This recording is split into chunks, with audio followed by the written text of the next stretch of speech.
Flashman. From the Flashman Papers, 1839 to 1842, by George MacDonald Fraser. Read by Rupert, Penry-Jones. Ha! Hugh's got it wrong in one important detail. You will have read in Tom Brown how I was expelled from Rugby school for drunkenness, which is true enough, but when Hughes alleges that this was the result of my deliberately pouring beer on top of gin punch, he's in error. I knew better than to mix my drinks, even at 17. I mention this, not in self-defense, but in the interests of strict truth. This story will be completely truthful. I am breaking the habit of 80 years. Why shouldn't I?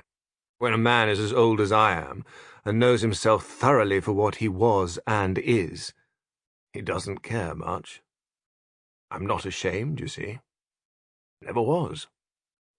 I have enough on what society would consider the credit side of the ledger. A knighthood, a Victoria Cross, high rank, and some popular fame.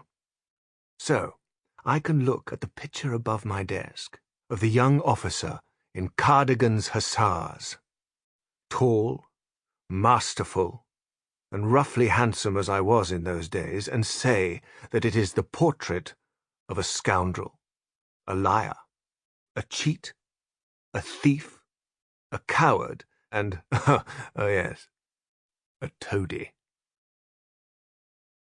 Hughes said more or less all these things, and his description was pretty fair, except in matters of detail.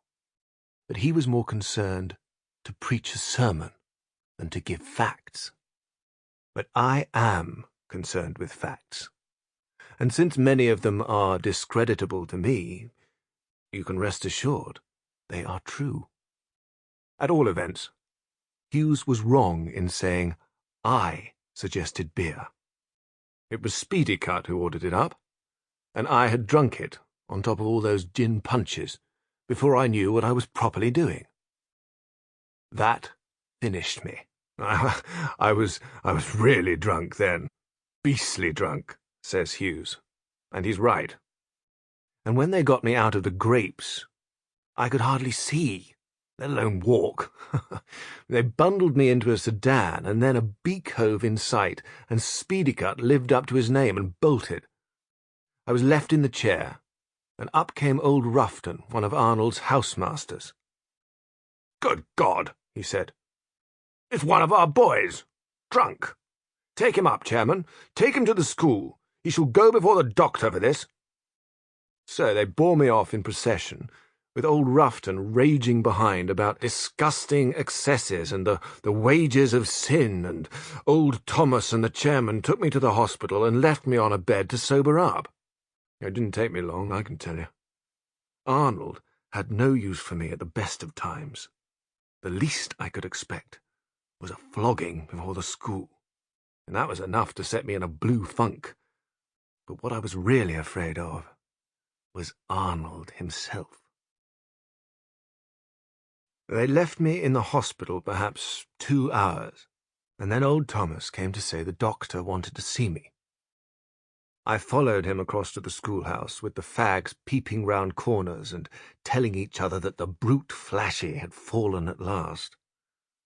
And old Thomas knocked at the doctor's door, and the voice crying, "Come in," sounded like the crack of doom to me.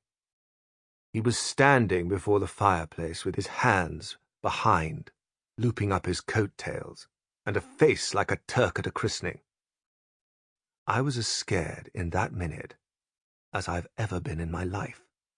And when you've ridden into a Russian battery at Balaclava, as I have, you know what fear means. I still feel uneasy when I think of him. He's been dead 60 years. "Flashman," says he, "I have observed you for several years now, with increasing concern. You have been an evil influence in the school. That you are a bully, I know. That you are untruthful, I have long suspected. Sample complete. Ready to continue?